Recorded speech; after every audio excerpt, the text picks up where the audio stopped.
ഇവന്മാരെന്ത് ചെയ്തെന്ന് ആദ്യം തന്നെ അച്ഛനെ പുറത്തുനിന്ന് പൂട്ടി. അത് കഴിഞ്ഞ് പിന്നെ ഇനിയിപ്പൊ അനിയന്റെ മുറിയിലും ഞങ്ങളുടെ മുറിയിലും എന്ത് ചെയ്താലും അറിയത്തില്ലല്ലോ. പാല് തുറന്നപ്പോ 2 പേരാണ്, അധികം പൊക്കയില്ലാത്ത 2 പേരാണ്, അന്യ സംസ്ഥാന തൊഴിലാളികളായിരുന്നു കേട്ടോ. 1-1:30 മണിയായപ്പോഴത്തേക്കും ഞാനും അമ്മയും കൂടി മുറി കിടക്കാണ്. ഞങ്ങൾ ഈ സൗണ്ട് കേൾക്കുന്നുണ്ട്. ഈ ഗ്യാസ് കുറ്റി ആരോ ഇങ്ങനെ എടുത്ത് മാറ്റി വെക്കുമ്പോ ഒരു നമ്മുടെ എന്ത് പറ്റിയെന്ന് പോലീസ് നമ്മളോട് ചോദിക്കും. അപ്പൊ നമ്മൾ പറയണം നമ്മുടെ ബാഗ് തട്ടി. ഹായ് ഗായ്സ്, എല്ലാവർക്കും ഒരു പുതിയ വീഡിയോയിലേക്ക് സ്വാഗതം. ഇന്ന് വളരെ വ്യാപകമായിട്ട് എല്ലാവരും ചർച്ച ചെയ്യപ്പെട്ടുകൊണ്ടിരിക്കുന്ന ഒരു കാര്യം, അതിനെ കുറിച്ചൊന്ന് സംസാരിക്കാനാണ് ഞാൻ വന്നത് കേട്ടോ. വളരെ വളരെ പേടിയോടുകൂടിയാണ് ഈ ഒരു കാര്യത്തെ പറ്റി സംസാരിക്കുന്നത്. കാരണം നമുക്കും കുഞ്ഞുമക്കളൊക്കെ ഉള്ളതല്ലേ. അപ്പോൾ കുഞ്ഞപ്പൻ ഇന്ന് അംഗനവാടി പോയിട്ടില്ല കേട്ടോ. കാലിൽ ചെറിയൊരു പണി ഒപ്പിച്ചിട്ടിരിക്കുകയാണ്. അത് ഞാൻ ഷോർട്സിൽ പറഞ്ഞിരുന്നില്ലേ. അപ്പോൾ തട്ടിക്കൊണ്ടുപോകല്, കുഞ്ഞുമക്കളെ തട്ടിക്കൊണ്ടുപോകുന്ന ഒരു ഏർപ്പാട് നമ്മുടെ കേരളത്തിൽ ഇപ്പോൾ കൂടിക്കൂടി വരികയാണ്. ഇവരെന്തോ ഒരുപാട് സംഘങ്ങളായിട്ട് തിരിഞ്ഞാണ് ഇങ്ങനെ ഓരോ വീട്ടിൽ ചെന്നിട്ടും കുഞ്ഞുങ്ങളെ തട്ടിക്കൊണ്ടു പോകുന്നത് എന്നാണ് അറിയാൻ കഴിഞ്ഞിട്ടുള്ളത്. അപ്പോൾ നമ്മുടെ വാട്സപ്പിലാണെങ്കിലും ബാക്കി സോഷ്യൽ മീഡിയ പ്ലാറ്റ്ഫോമുകളിലാണെങ്കിലും ഈ ഒരു കാര്യത്തെ ഫോട്ടോയും ഇവരുടെ ഫോട്ടോയും ഒരു വോയിസ് ക്ലിപ്പും ഇങ്ങനെ പ്രചരിച്ചുകൊണ്ടിരിക്കുകയാണല്ലേ. എനിക്കും എത്ര പേരുടെ ഫോട്ടോയാണ് ഇപ്പൊ ഇങ്ങനെ ഷെയർ ചെയ്ത് കിട്ടിയത്. അതുപോലെ ഒരു വോയിസ് ക്ലിപ്പും എല്ലാത്തിനെയും കൂടെ ഉണ്ടാവും. കേട്ടിട്ട് പേടിയാണ് നമുക്ക്. കാരണം പേടി എന്ന് പറഞ്ഞു കഴിഞ്ഞാൽ നമ്മുടെ ഇവിടെ വീട്ടില് കുറച്ച് ദിവസം മുമ്പ് നമുക്ക് കുറെ പഴയ സാധനങ്ങളൊക്കെ ഞാൻ എടുത്ത് വെച്ചിട്ടുണ്ടായിരുന്നു, പഴയതുകാർക്ക് കൊടുക്കാൻ വേണ്ടി. കുഞ്ഞപ്പന് കുറെ കളിപ്പാട്ടം, കുറെ പത്രങ്ങള്, പിന്നെ ഒരു വാഷിംഗ് മെഷീൻ, അങ്ങനെ കുറെ സാധനങ്ങൾ ഉണ്ടായിരുന്നു കേട്ടോ. അപ്പൊ ഞാൻ നോക്കിയപ്പോൾ ഒരു ദിവസം രാവിലെ അമ്മ ഇതൊക്കെ എടുത്ത് ഒരാൾക്ക് കൊടുക്കുന്നത് കണ്ടു കേട്ടോ. അപ്പൊ പഴയതുകാരനാണ്, അയാൾക്ക് കൊടുത്തു. അത് കഴിഞ്ഞ ദിവസം ഞാൻ നോക്കിയപ്പോഴത്തേക്കും ഒരു സൈക്കിള് ചവിട്ടി ഒരു നരച്ച മുടിയും നരച്ച താടിയൊക്കെ ഇട്ട് സൈക്കിള് ചവിട്ടി ഈ പഴയത് ശേഖരിക്കാൻ ഓരോ വീട്ടിലും വരുന്ന ഒരാളുടെ ഇതാണ് പ്രചരിക്കുന്നത്. എന്റെ വാട്സപ്പിൽ എനിക്ക് ഷെയർ ചെയ്ത് കിട്ടിയത്. അപ്പൊ നമ്മുടെ അടുത്തൊരു സ്ഥലത്ത് നിന്ന് ഒരു കുഞ്ഞിനെ തട്ടിക്കൊണ്ടു പോകാൻ നോക്കി എന്നിട്ട് ആ കുഞ്ഞ് ഒരു വിധത്തിൽ ആ പുള്ളിയുടെ കയ്യിൽ നിന്ന് രക്ഷപ്പെട്ടു എന്നൊക്കെ ആ കുഞ്ഞ് തന്നെ വീട്ടിൽ ചെന്ന് പറഞ്ഞു എന്നൊക്കെ പറഞ്ഞ ഒരു വോയിസ് ക്ലിപ്പ് ഉണ്ടായിരുന്നേ. അത് കണ്ടപ്പോ തന്നെ ഞാൻ ഞെട്ടിപ്പോയി. ദൈവമേ, പഴയതെടുക്കാൻ നമ്മുടെ വീട്ടിൽ വന്ന ആളല്ലേ ഇത് എന്ന് വിചാരിച്ചു പോയി. അവനെ ഓടിക്കൊണ്ടേ അമ്മേനെ കാണിച്ചപ്പോ അമ്മക്കും അയാളെ പോലെ തന്നെ തോന്നി. ഇപ്പോഴും ഞങ്ങൾക്ക് ഉറപ്പില്ല കേട്ടോ, അയാൾ തന്നെയാണോ നമ്മുടെ വീട്ടിലും വന്നേന്ന് ഉറപ്പില്ല. പക്ഷെ അന്ന് കണ്ട ആ ഒരു ഓർമ്മയില് ആ ഫോട്ടോയും കൂടി കണ്ടിട്ട് കറക്റ്റ് അയാളെ പോലെ തന്നെ ഉണ്ട് കേട്ടോ. ആ സൈക്കിൾ വണ്ടി കറക്റ്റ് അത് തന്നെയാണ്. പിന്നെ നരച്ച മുടി താടി ഏതാണ്ടൊക്കെ എനിക്കതുപോലെ തോന്നി, അമ്മയ്ക്കും തോന്നി. ഇയാൾ ഈ പഴയതെടുക്കാൻ നമ്മുടെ വീട്ടിൽ വരുന്നതിന് മുമ്പ് വേറൊരു അപ്പൂപ്പൻ, ഞാൻ ആരുമില്ല ഇവിടെ, ഞാൻ മാത്രം ഉണ്ടായിരുന്നുള്ള സമയത്ത്, അപ്പോൾ ഒരു സൗണ്ട് കേൾക്കുന്നു. അപ്പൊ അച്ഛനിടയ്ക്ക് പണിക്ക് പോയാലും ഇടയ്ക്ക് ചായ കുടിക്കാനൊക്കെ ഒരു 10-11 മണിയാകുമ്പോൾ വരും. അപ്പൊ അച്ഛനാണെന്നാണ് എന്റെ വിചാരം. പണി സാധനങ്ങളുടെ സൗണ്ട് കേൾക്കുന്നുണ്ട്. അപ്പൊ ഇച്ചിരി നേരമായിട്ടും അച്ഛൻ വാതിൽ തുറന്ന് അകത്തോട്ട് കയറി വരുന്നില്ല. അപ്പൊ ഞങ്ങൾക്ക് ഇതെന്താ അച്ഛൻ വരാത്തത്? ഈ പണി സാധനങ്ങളുടെ സൗണ്ട് കേട്ടോണ്ടിരിക്കുകയാണ്, ചെറിയ രീതിയിൽ സൗണ്ട്. ഞാൻ പെട്ടെന്ന് തന്നെ വാല് തുറന്ന് പുറത്തിറങ്ങിയപ്പോൾ ഒരു അപ്പൂപ്പൻ നിൽക്കുകയാണ് കേട്ടോ. ഞെട്ടിപ്പോയി ഞാൻ. അപ്പൊ ആ അപ്പൂപ്പനും ഇങ്ങനെ ഒരാളാണെന്നല്ല ഞാൻ പറയുന്നത്. പക്ഷേ കോളിംഗ് ബെൽ അടിക്കുന്നുമില്ല, അല്ലെങ്കിൽ ചേച്ചിന്നോ അമ്മാന്നോ എന്തെങ്കിലും ഇവര് വിളിക്കുമല്ലോ നമ്മളെ, ഒന്നും വിളിക്കുന്നില്ല. ഈ പണി സാധനങ്ങളുടെ ഒച്ച മാത്രമേ ഞാൻ കേൾക്കുന്നുള്ളൂ. വാതിലിലും തട്ടുന്നില്ല. അപ്പോൾ അച്ഛനെ പ്രതീക്ഷിച്ച് വാതിൽ തുറന്ന ഞാൻ പെട്ടെന്ന് കാണുന്നത് ഈ ഒരു അപ്പൂപ്പനെയാണ്. കാരണം ഇങ്ങനത്തെ നല്ലൊരു പ്രായമുണ്ട്, ഒരു 75 വയസ്സ് 70 വയസ്സിലും മുകളിലുണ്ട് ഈ പുള്ളിനെ കാണുമ്പോൾ മനസ്സിലാവും നമുക്ക്. അപ്പൊ ഞാൻ ചോദിച്ചാൽ എന്താ അപ്പൂപ്പ, എന്താ കാര്യം? അത് വല്ല പണിയുണ്ടെങ്കിൽ ഞാൻ ചെയ്യാം, എന്തെങ്കിലും പണിതാ. ഞാൻ പറയും ഇവിടെ പണിയൊന്നും ഇല്ല എന്ന് എത്ര പറഞ്ഞിട്ടും പുള്ളി പോകുന്നില്ല.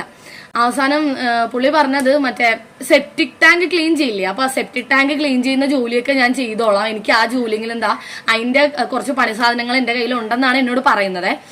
അപ്പോൾ ഞാൻ പറഞ്ഞു എനിക്ക് ഇവിടെ പണി ഉണ്ടെങ്കിൽ തന്നെ എനിക്ക് കൊടുക്കാൻ പറ്റുമോ? കാരണം ഞാൻ ഒറ്റക്കായിരിക്കുമ്പോഴത്തേക്കും അങ്ങനെ പറയാൻ പറ്റത്തില്ലല്ലോ. അപ്പൊ ഇവിടെ ആരും ഇല്ലെന്നും പറയാൻ പറ്റില്ല, അച്ഛനില്ല അമ്മയില്ല ആരും ഇല്ലെന്നും എനിക്കും പറയാൻ പറ്റില്ല. ഇപ്പൊ നമ്മുടെ വീഡിയോ കാണുന്നത് കുറെ കുഞ്ഞുമക്കളാണെങ്കിൽ എനിക്ക് അവരോട് പറയാനുള്ളൊരു കാര്യമാണേ, നിങ്ങൾ വീട്ടിൽ ഒറ്റയ്ക്കായിരിക്കുന്ന സമയത്ത് ആരെങ്കിലൊക്കെ വരുമ്പോ അയ്യോ ചേട്ടാ ഇവിടെ ആരുമില്ല, നമ്മൾ എപ്പോഴും പറയുന്ന ഒരു ഡയലോഗാണല്ലേ, അയ്യോ ഇവിടെ ആരുമില്ല, അച്ഛനില്ല അമ്മയില്ല, അമ്മ അവിടെ പോയി അച്ഛൻ ഇവിടെ പോയി. അവര് നമ്മളോട് ചോദിക്കും ചിലപ്പോ നമ്മൾ മാത്രം ഒറ്റക്കുള്ളോന്ന് അറിയാൻ വേണ്ടി. അപ്പൊ അച്ഛൻ എവിടെയാണ് പോയത്, എത്ര സമയം എടുക്കും വരാൻ, അങ്ങനെ വരെ ഇവരിങ്ങനെ ചോദിച്ചു നമ്മളെ ഒന്ന് മനസ്സിലാക്കും. അപ്പൊ അച്ഛനില്ല അമ്മയില്ല വീട്ടിൽ ആരും ഇല്ലെന്ന് പറയരുത്. നിങ്ങൾക്ക് പരിചയമില്ലാത്ത ആളാണ് ഇതുപോലെ എന്തെങ്കിലും കാര്യത്തിനാണ് വന്നതെങ്കിൽ ചേട്ടാ വേണ്ട എന്ന് തന്നെ അങ്ങോട്ട് തീർത്ത് പറഞ്ഞ് വാതിലടക്കി ആ കുറ്റിയിടുക. അപ്പൊ തന്നെ വാതിലടച്ച് കുറ്റിയിടുക. എന്നിട്ട് അച്ഛനും അമ്മയും ഇല്ല വീട്ടിലില്ലെങ്കിൽ നമ്മുടെ അടുത്തുള്ള ആരെങ്കിലും ഫോൺ വിളിച്ച് പറയുക, അല്ലെങ്കിൽ ബന്ധുക്കളെ ആണെങ്കിലും ഫോൺ വിളിച്ച് പറയുക, അടുത്തുള്ളവരെ വിളിക്കുക. അപ്പൊ അയൽവക്കക്കാരുടെ നമ്പറൊക്കെ എപ്പോഴും കയ്യിൽ ഉണ്ടാകണം. ഇങ്ങനെ ഒരു ചേട്ടൻ വാദിക്ക വന്ന് നിപ്പുണ്ട്, പോവോ വേണ്ട എന്ന് പറഞ്ഞിട്ട് സമ്മതിക്കുന്നില്ല, ആ ചേട്ടൻ ഇങ്ങനെ നിർബന്ധിച്ചുകൊണ്ടിരിക്കുകയാണെന്ന് നിങ്ങളൊന്ന് വിളിച്ച് പറയണം. ആ കള്ളന്മാര് ഓ ഗൈസ്, അപ്പൊ കുഞ്ഞപ്പ പറയുന്നത് നമ്മൾ എത്രയും പെട്ടെന്ന് പോലീസിനെ വിളിക്കണം ഇങ്ങനെയുള്ള സാഹചര്യങ്ങളിൽ എന്നാണ് കേട്ടോ. സാഹചര്യങ്ങളിൽ നമ്മള്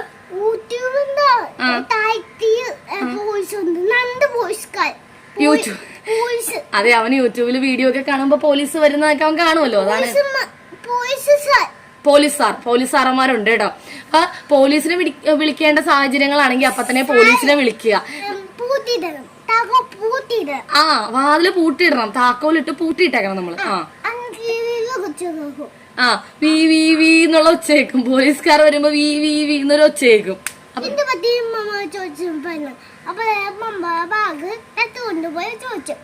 ഓ, എന്ത് പറ്റിയെന്ന് പോലീസ് നമ്മളോട് ചോദിക്കും. അപ്പൊ നമ്മൾ പറയണം നമ്മുടെ ബാഗ് തട്ടി. അമ്മ ചോദിക്കുന്നില്ല, നീ ചോദിക്കും. ഞങ്ങൾ ഇതിനെപ്പറ്റി പറഞ്ഞുകൊണ്ടിരിക്കുമ്പോ തന്നെ രണ്ടുപേരും നമ്മുടെ വീട്ടിലേക്ക് വന്നു കേട്ടോ. ഒരു പെൺകുട്ടി ഒരു ആൺകുട്ടിയും കൂടിയാണ്. ഈ പ്രൊഡക്ട്സ് ഒക്കെ സെയിൽ ചെയ്യാൻ വേണ്ടിയാണ്. ഞാൻ അവരുടെ വീഡിയോ എടുത്തതാണ്, പക്ഷെ ഈ വീഡിയോയിൽ അവരെ കാണിക്കുന്നില്ല കേട്ടോ. ഞാൻ പറഞ്ഞില്ല, ഇതുപോലെ ഒരുപാട് പേര് ഡെയിലി വീട്ടിൽ വരും. അപ്പൊ ഏതാണ് സത്യം ഏതാണ് നുണയെന്നൊന്നും നമുക്ക് പറയാൻ പറ്റില്ല. ഇപ്പൊ ഒരു മോനും ഒരു മോളും കൂടിയാണ്, രണ്ടുപേരാണ് വന്നത്. അത് നമുക്ക് കാണുമ്പോൾ അറിയാം അവർ ഈ സ്റ്റഡീസിന്റെ ഭാഗമായിട്ട് വരുന്ന പിള്ളേരാണ്. അപ്പൊ ഞാൻ അങ്ങനെ വാങ്ങിക്കാറില്ല കേട്ടോ. അപ്പൊ എന്താണെങ്കിലും ഇന്ന് നമ്മൾ വീഡിയോ എടുക്കണൊക്കെ കണ്ടിട്ട് ഒരു പിള്ളേരെ അവർക്ക് മാർക്ക് കിട്ടാൻ വേണ്ടിയല്ലേ, അപ്പൊ ഞാൻ ഒരെണ്ണം വാങ്ങിച്ചു കേട്ടോ. സാധാരണ അങ്ങനെ വാങ്ങിക്കാറില്ല, ഇപ്പൊ എന്താണെങ്കിലും ഞാൻ വാങ്ങിച്ചിട്ടുണ്ട്. നമ്മുടെ ഈ ബാത്റൂമും ഫ്ലോറും സിങ്കും ഒക്കെ കഴുകുന്ന ഒരു ക്ലീനറാണ് വാങ്ങിച്ചിരിക്കുന്നത്. അതവിടെ നിൽക്കട്ടെ. ഏത് സ്ഥലമാണെന്ന് ഓർക്കുന്നില്ല. ഈ വോയിസ് ക്ലിപ്പിൽ ഞാൻ കേട്ടതാണ്. ഇവര് 400 പേരടങ്ങുന്ന സംഘാണത്രേ. അപ്പൊ ഇവരിൽ ഒരാളെ പിടിച്ചപ്പോ അയാളാണ് പറയുന്നത് പല ടീമായിട്ട് 400 പേരുണ്ട്, ഞങ്ങൾ പല ടീമായിട്ട് പല സ്ഥലത്തേക്ക് പോയിരിക്കുകയാണെന്ന്. അപ്പൊ എല്ലാവരും കുഞ്ഞുങ്ങളെ ശ്രദ്ധിക്കണം എന്ന് പറഞ്ഞാണ് ഇപ്പൊ വോയിസ് ക്ലിപ്പ് വരുന്നത് അല്ലെ. അപ്പൊ നിങ്ങൾ കുഞ്ഞു കുട്ടികളാണ് ഈ വീഡിയോ കാണുന്നതെങ്കിൽ ഇങ്ങനെയുള്ള ആൾക്കാർ വരുമ്പോൾ നിങ്ങൾ വാതിൽ തുറക്കാൻ നിൽക്കോ അല്ലെങ്കിൽ അവരോട് സംസാരിക്കാൻ നിൽക്കോ ഒന്നും ചെയ്യേണ്ട ആവശ്യമില്ല. ഇവരൊക്കെ രാവിലെ വന്ന് നോക്കി വെച്ച് നമ്മുടെ വീട്ടിൽ ആരൊക്കെ ഉണ്ടാകും, ജോലിക്ക് പോകുന്നുണ്ടോ, വീട്ടിൽ ആരൊക്കെ ഉണ്ട്, എവിടെ കൂടിയൊക്കെ അകത്ത് കയറാൻ പറ്റും, പുറകു വശം നമ്മൾ ഒരുപാട് സിനിമകളൊക്കെ കാണുന്നതല്ലേ, അതുകൊണ്ട് നമുക്ക് അറിയാല്ലേ. പക്ഷേ നമ്മളിത് കഥയാണ് സിനിമയാണെന്ന് വിചാരിച്ചിരിക്കും. ശരിക്കും നമ്മുടെ റിയൽ ലൈഫിൽ ഇങ്ങനെയുള്ള സംഭവങ്ങൾ വരുമ്പോഴാണ് നമ്മൾ ഞെട്ടിപ്പോകുന്നത്. അതുകൊണ്ട് എല്ലാവരും ആ കാര്യത്തിൽ കുറച്ച് ജാഗരൂകരായിരിക്കും. ഞാൻ എൻ്റെ ഒരു സ്റ്റോറി നിങ്ങളോട് പറയാം. അതായത് കുറേ നാൾ മുമ്പാണ്, കുറേ നാളെന്ന് പറഞ്ഞാൽ ഒരു 5-6 വർഷം മുമ്പാണ് എൻ്റെ സ്വന്തം വീട്ടിലുണ്ടായ ഒരു കഥയാണ് കേട്ടോ. അപ്പോൾ ഞാനും അച്ഛനും അമ്മയും അനിയനാണ് വീട്ടിലുള്ളത്. ഞാനും അച്ഛനും അമ്മയും അനിയനും. അപ്പോൾ ഞാനും അമ്മയും ഒരു റൂമിലാണ് കിടന്നുകൊണ്ടിരുന്നത്. അച്ഛൻ ഒരു റൂമിൽ, അനിയൻ ഒരു റൂമിൽ, അങ്ങനെ 3 റൂമിലായിട്ടാണ് ഞങ്ങൾ അന്ന് രാത്രി കിടന്നുകൊണ്ടിരുന്നത്. അങ്ങനെയൊന്നുമില്ല, ഞങ്ങൾ അങ്ങോട്ടും ഇങ്ങോട്ടും മാറി കിടക്കും. ചിലപ്പോൾ 4 പേര് ഹോളിൽ വിരിച്ചിട്ട് ചൂടെടുക്കുമ്പോൾ വിരിച്ചിട്ട് 4 പേര് ഒരുമിച്ച് ഹോളിൽ കിടക്കും. അങ്ങനെയൊക്കെയാണ് കിടന്നുകൊണ്ടിരുന്നത്. അന്നപ്പോൾ ഞങ്ങൾ 3 പേരും 3 റൂമിൽ കിടക്കുവാണ്. അപ്പോൾ രാത്രി ആയപ്പോഴത്തേക്കും ഒരു 1 മണി 1:30 മണിയൊക്കെ ആയിക്കാണ് കേട്ടോ. ഒരു സൗണ്ട്, അതായത് ഗ്യാസ് കുറ്റി ഇങ്ങനെ ആരോ ഇങ്ങനെ ചരിച്ചുകൊണ്ട് പോകുന്ന സൗണ്ട്. അതായത് രാവിലെ ജോലിക്ക് പോകേണ്ടതുകൊണ്ട് അച്ഛൻ എന്ത് ചെയ്യും, നേരത്തെ കിടന്നുറങ്ങും. അപ്പൊ എന്തെങ്കിലും കഴിച്ചിട്ട് കിടന്നുറങ്ങും. അപ്പൊ 1 മണി 1:30 ആകുമ്പോൾ രാത്രിയാകുമ്പോൾ പിന്നെയും വിശക്കും. അപ്പൊ തനിയെ പോയി അടുക്കളയിൽ പോയി എന്തെങ്കിലുമൊക്കെ എടുത്ത് കഴിച്ചോളും കേട്ടോ. ചോറും കറിയൊക്കെ ബാക്കി ഉണ്ടായിരുന്നെങ്കിൽ ഉള്ളത് എടുത്ത് കഴിച്ചോളും. അപ്പൊ ഇത് സ്ഥിരം പരിപാടിയാണ്. അപ്പൊ അന്നൊരു 1:30 മണിയായപ്പോഴത്തേക്കും ഞാനും അമ്മയും കൂടി മുറി കിടക്കാണ്. ഞങ്ങൾ ഈ സൗണ്ട് കേൾക്കുന്നുണ്ട്. ഈ ഗ്യാസ് കുറ്റി ആരോ ഇങ്ങനെ എടുത്ത് മാറ്റി വെക്കുമ്പോൾ ഒരു നമ്മുടെ തറയിൽ കൂടി ഉരുണ്ടു പോകുമ്പോൾ ഒരു സൗണ്ട് ഇല്ലേ ഗ്യാസ് കുറ്റിയുടെ, ആ സൗണ്ട് കേൾക്കുന്നുണ്ട്. അപ്പൊ അമ്മ പറയുവാണ്, ദേ ഒരാള് ചെന്നിട്ടുണ്ടടി, അടുക്കളയിൽ പോയിട്ടുണ്ട്, ഫുഡ് കഴിക്കാൻ വേണ്ടി അടുക്കളയിൽ എത്തിയിട്ടുണ്ടെന്ന്. അപ്പൊ ഞാൻ കഴിക്കട്ടെ എന്ന് പറഞ്ഞിട്ട് ഞങ്ങൾ കെട്ടിപ്പിടിച്ച് കിടന്നുറങ്ങാണ് അമ്മയും മോളും കൂടിയെ. അപ്പൊ സ്പൂണിന്റെയും ഇതിന്റെ ഒന്നും സൗണ്ട് കേട്ടില്ല, കയ്യിലിന്റെ ഒന്നിന്റെ സൗണ്ട് കേട്ടില്ല. ഗ്യാസ് കുറ്റി ഉരുണ്ട് മാറുന്ന സൗണ്ട് മാത്രമേ കേട്ടുള്ളൂ. അപ്പൊ അച്ഛനാണെന്ന് വിചാരിച്ചാണ് ഞങ്ങൾ ഇരിക്കുന്നത്. കുറച്ചു നേരം കഴിഞ്ഞപ്പോൾ ഞങ്ങൾ വാതിലകത്തുനിന്ന് കുറ്റിയിട്ടിട്ടാണ് കിടന്നുറങ്ങിയത്, ഞാനും അമ്മയും കൂടി. അപ്പൊ വാതിലിട്ട് ആരും ഇങ്ങനെ എന്തോ വെച്ച് അടിക്കുകയാണ്. വാതിൽ തുറക്കാൻ വേണ്ടി അടിക്കുന്ന സൗണ്ടാണ് ഞങ്ങൾ കേൾക്കുന്നത്. എന്റെ അച്ഛനൊരു സ്വഭാവമുണ്ട്, രാത്രി കിടക്കാൻ നേരത്ത് ഈ വാതില്, ഈ കള്ളന്മാരുടെ ശല്യം അന്നും ഇതുപോലെ ഓരോരോ വാർത്തകൾ കേട്ട് പേടിയാണല്ലോ നമുക്ക്. അപ്പൊ സ്പൂണുകള്, അതുപോലെ കയ്യില് ഗ്യാസ് കുറ്റി എല്ലാം അങ്ങനെ ചെയ്യുന്ന അച്ഛന്മാരുണ്ടാവും അല്ലെ. അടുക്കള വാതിക്ക് ആ വാതിലിന്റെ അവിടെ എടുത്ത് വെച്ചിരിക്കും. ആരെങ്കിലും വാതിൽ തുറക്കാൻ ശ്രമിച്ചാൽ ഈ സ്പൂണൊക്കെ താഴെ വീഴുമ്പോൾ സൗണ്ട് കേൾക്കുമല്ലോ എന്ന് വിചാരിച്ചിട്ട്. അപ്പൊ അങ്ങനെയാണ് എപ്പോഴും കിടക്കുന്നത്. അപ്പൊ ഒരു കളനും വരാറില്ല, അങ്ങനെയൊന്നുമില്ല. പിന്നെ എന്നാലും അദ്ദേഹത്തിനൊരു ശീലം അങ്ങനെ വെക്കുന്നത്, അപ്പൊ അങ്ങനെ വെച്ച് പോയതാണ്. ഒരു ദിവസം രാത്രി ഒരു 1 മണിയൊക്കെ ആയി കാണും. ഒരു 1:30 മണിയായപ്പോ പൊന്നു പേടിക്കണ്ടടി. അപ്പൊ എന്താ വാതിലേക്ക് ഒട്ടുന്നത്, എന്താ വല്ല അത്യാവശ്യം ഉണ്ടോന്ന് ഓർത്തിട്ട് അമ്മയാണെങ്കിൽ എടി ദേ അച്ഛൻ കൊട്ടുന്നുണ്ടെന്ന് പറഞ്ഞ വാതിൽ തുറക്കാൻ വേണ്ടി പോകും. അമ്മ എന്ന് വാതിൽ തുറന്നതും 2 പേരാണ്.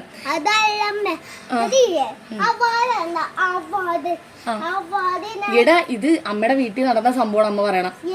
അച്ഛമ്മയുടെ വീട്ടിൽ അവിടെ കള്ളം വന്നായിരുന്നു. അപ്പൊ കുഞ്ഞപ്പൻ ജനിച്ചിട്ട് പോലുമില്ല ആ സമയത്ത്, കല്യാണം പോലും കഴിഞ്ഞിട്ടില്ല ഏടാ. ആ സമയത്തുള്ള കഥയാണിത്. ഇരുട്ടാണ്, ലൈറ്റ് ഒന്നും ഇട്ടിട്ടില്ലല്ലോ. അപ്പൊ അതെ കള്ളന്മാരായിരുന്നു. അതെ അതെ വാതിലിട്ട് കൊട്ടുവാണ് അവര്. അപ്പൊ പെട്ടെന്ന് എടാ അപ്പൊ നീ ഇല്ലടാ കുഞ്ഞു. കുഞ്ഞപ്പൻ അപ്പൊ തമ്പോച്ചെടുത്താ. കുഞ്ഞപ്പ അപ്പൊ ഇല്ല, അവനും പേടിച്ചു പോയെന്ന്. അപ്പൊ വെറുതെ തള്ളി പറിക്കാണ്.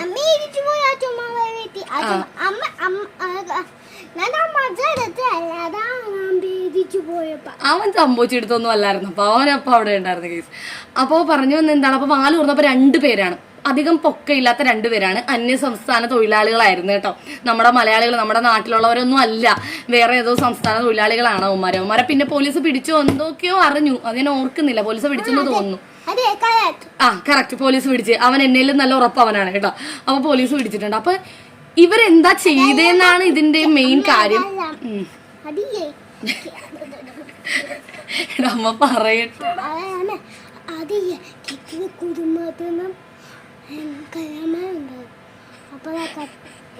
ഇടിച്ച്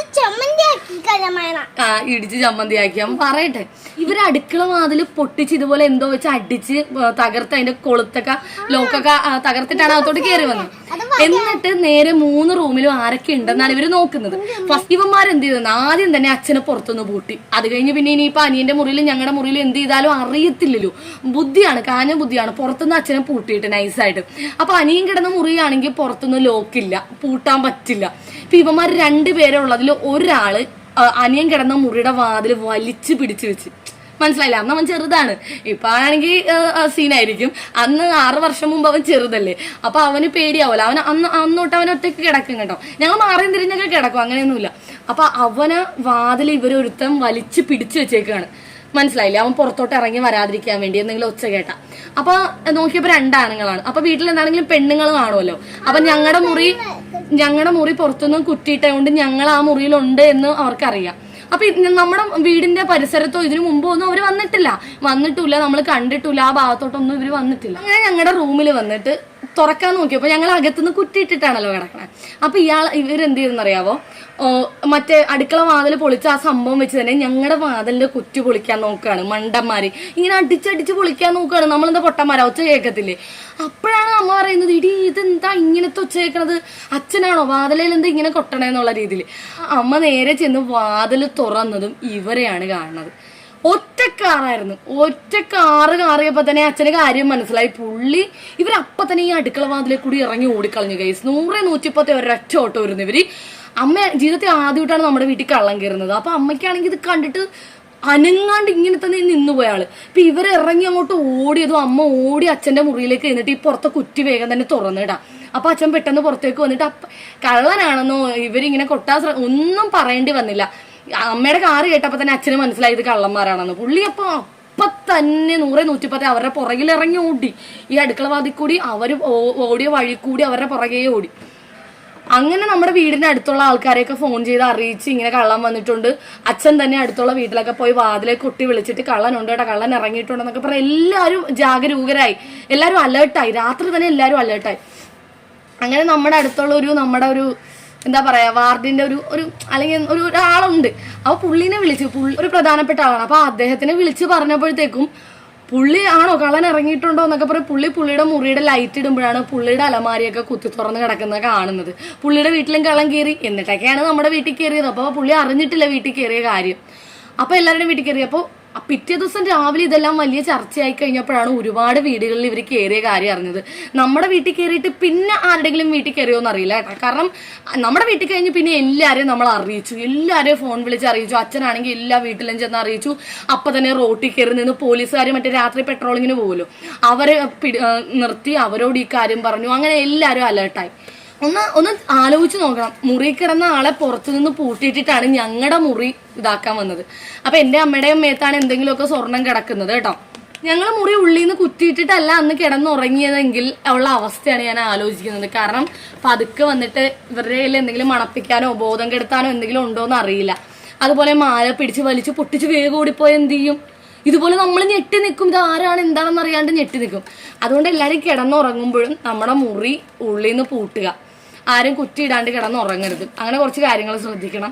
പിന്നെ പിള്ളേരാണെങ്കിലും ആരെങ്കിലും പരിചയമില്ലാത്തവർ വന്നാൽ ഒരു സാധനം മേടിക്കുകയും ചെയ്ത് വീട്ടിൽ നിന്ന് പുറത്തിറങ്ങുകയും ചെയ്യണ്ട. അപ്പൊ ഗൈസ് ഈ കാര്യങ്ങളൊക്കെ ഒന്ന് പറയാൻ വേണ്ടിയാണ് ഞാൻ വന്നത്. അപ്പൊ ഞാൻ പറഞ്ഞില്ലേ, അപ്പൊ ആ അപ്പൂപ്പൻ വന്നെന്ന് ഞാൻ പറഞ്ഞില്ലേ, ആ അപ്പൂപ്പൻ വന്നു കഴിഞ്ഞിട്ട് എന്തെങ്കിലും പണിയുണ്ടോ താതാന്ന് പറഞ്ഞ് ഇങ്ങനെ ഇരിക്കുകയാണ്. അവസാനം ഞാൻ അപ്പൂപ്പ പ്ലീസ് ഒരു പണിയില്ല പ്ലീസ് എന്ന് പറഞ്ഞിട്ട് വാതിലടച്ചിട്ട് ഞാൻ അകത്തോട്ട് പോയി കേട്ടോ. എന്നിട്ട് ജനലിൽ കൂടി ഞാൻ പുറത്തോട്ട് നോക്കി ഇരിക്കുകയാണ് പുള്ളി എന്താ ചെയ്യണേന്ന് അറിയാൻ വേണ്ടി. പുള്ളി അപ്പൊ ആ സാധനങ്ങളൊക്കെ എടുത്ത് നേരെ നടന്നു പോയി കേട്ടോ. എനിക്ക് പേടിയാണ് ഇപ്പൊ ഈ വാർത്തകളൊക്കെ അറിയുന്നത് കൊണ്ട്. നേരത്തെ ആരെങ്കിലൊക്കെ വീട്ടിൽ വന്നാൽ നമ്മൾ പൈസ കൊടുക്കുമായിരുന്നു, പക്ഷെ ഇപ്പൊ കൊടുക്കാൻ പേടിയാണ് സത്യത്തിൽ. എപ്പോഴും കൊടുക്കുമായിരുന്നു, ആരെങ്കിലൊക്കെ വരുമ്പോ ഇങ്ങനെ കൊടുക്കും. അമ്മ പറഞ്ഞിട്ട് പോകും അവിടെ പൈസ വെച്ചിട്ടുണ്ട്, ആരെങ്കിലും വരികയാണെങ്കിൽ ആ പൈസ കൊടുത്താൽ മതി, ചില്ലറ അവിടെ ഇരിപ്പുണ്ടെന്നൊക്കെ പറഞ്ഞിട്ട് പോകും. പക്ഷെ ഇപ്പൊ പേടിയാണ് ഗൈസ്. ഇപ്പൊ അച്ഛനും അമ്മയും തന്നെ പറയും ആർക്കും ഒന്നും കൊടുക്കണ്ട, വാതില് പോലും തുറക്കണ്ടെന്ന് പറയും. ഇപ്പൊ ആ അപ്പൂപ്പൻ പോയി കഴിഞ്ഞിട്ട് എനിക്ക് ഭയങ്കര ടെൻഷനായിരുന്നു. കാരണം പുറകിലേക്ക് ആരെങ്കിലും പോയിട്ടുണ്ടോ, ഈ അപ്പൂപ്പന്റെ കൂടെ വേറെ ആരെങ്കിലും ഉണ്ടോ എന്ന് ഓർത്ത് എനിക്ക് ഭയങ്കര ടെൻഷനായിരുന്നു കേട്ടാ. ഈ പുള്ളി പോയി കഴിഞ്ഞിട്ട് ഞാൻ വാതിൽ തുറന്ന് പുറകിലൊക്കെ പോയി നോക്കി, ഫുള്ളും ചുറ്റുവട്ടത്തൊക്കെ നോക്കി. പിന്നെ അകത്തേക്ക് കയറിയപ്പോഴും മുറിയിലും കട്ടിന്റെ അടിയിലും വാതിലിന്റെ ഇടയിലും ഒക്കെ ഫുൾ അകത്തും നോക്കിയിട്ടാണ് ഞാൻ വാതിൽ ഉള്ളിൽ നിന്ന് കുറ്റിയിട്ടത്. കാരണം നമ്മൾ ആരെങ്കിലും ഒക്കെ അകത്തുണ്ടോ എന്ന് സംശയം തോന്നിക്കഴിഞ്ഞാൽ നോക്കുമ്പോ ഫ്രണ്ടിലെ വാതിൽ തുറന്നിട്ടിട്ട് വേണം നോക്കാൻ. കാരണം ഇൻകേസ് ആരെങ്കിലും ഒളിച്ചിരിപ്പുണ്ടെങ്കിൽ തന്നെ നമുക്ക് ചാടി പുറത്തോട്ട് ഇറങ്ങണ്ടേ. അപ്പൊ നമ്മൾ ഒരിക്കലും വാതിൽ അടച്ച് കുറ്റിയിട്ടിട്ട് നോക്കാൻ പോകരുത് വീടിനകത്ത്. അപ്പൊ അങ്ങനെയൊക്കെ ചെയ്തു. കാരണം ഈ വാർത്തകൾ അവര് ചിലപ്പോ സാധാരണ പോലെ ജോലി ഉണ്ടാവും ചോദിച്ചു അപ്പൊ പോയി അത്ര ഉണ്ടാവുള്ളൂ, വേറെ പ്രശ്നമൊന്നും ഉണ്ടാവില്ല. ഇങ്ങനെ വാർത്തകൾ കേൾക്കുന്നതുകൊണ്ട് നമ്മൾ എല്ലാരെയും സംശയിക്കണം. എല്ലാരെയും ഒരു സംശയത്തിന്റെ കണ്ണോടുകൂടി മാത്രമേ കാണാൻ പറ്റുന്ന ഒരു അവസ്ഥയാണ് കേട്ടോ. അപ്പൊ ഗൈസ് ഇത്രയൊക്കെ ഉള്ളൂ. അപ്പൊ ആരെങ്കിലും വീട്ടിൽ വന്നാൽ എല്ലാവരും ശ്രദ്ധിക്കുക. കുഞ്ഞുമക്കളാണെങ്കിൽ അച്ഛനും അമ്മയൊന്നും വീട്ടിലില്ല, ആരും വീട്ടിലില്ല എന്നൊന്നും പറയാൻ നിൽക്കരുത്. നിങ്ങൾ വാതിൽ പോലും തുറക്കണ്ട, ജനല് തുറക്കുക. ജനല് തുറന്നിട്ട് അവരോട് കാര്യം പറഞ്ഞിട്ട് അപ്പൊ തന്നെ ജനൽ അടയ്ക്കുക, അത്ര മാത്രമേ ഉള്ളൂ. അപ്പൊ എല്ലാരും സേഫ് ആയിട്ട് ഇരിക്കുക, എല്ലാരും സൂക്ഷിക്കുക. അപ്പൊ നമ്മുടെ ഈ വീഡിയോ ഇഷ്ടപ്പെട്ട എല്ലാരും ഷെയർ ചെയ്യാനും സബ്സ്ക്രൈബ് ചെയ്യാനും ലൈക്ക് ചെയ്യാനും സബ്സ്ക്രൈബ് ചെയ്യാനും ഷെയർ ചെയ്യാനും ലൈക്ക് ചെയ്യാനും ഒന്നും മറന്നു പോകരുത്. എല്ലാരും ഷെയർ ചെയ്യുക. അപ്പൊ ഗൈസ് എത്രയേ ഉള്ളൂ. അടുത്തൊരു അടിപൊളി വീഡിയോ ആയിട്ട് ഇനിയും വരാം. Tata bye bye, see U.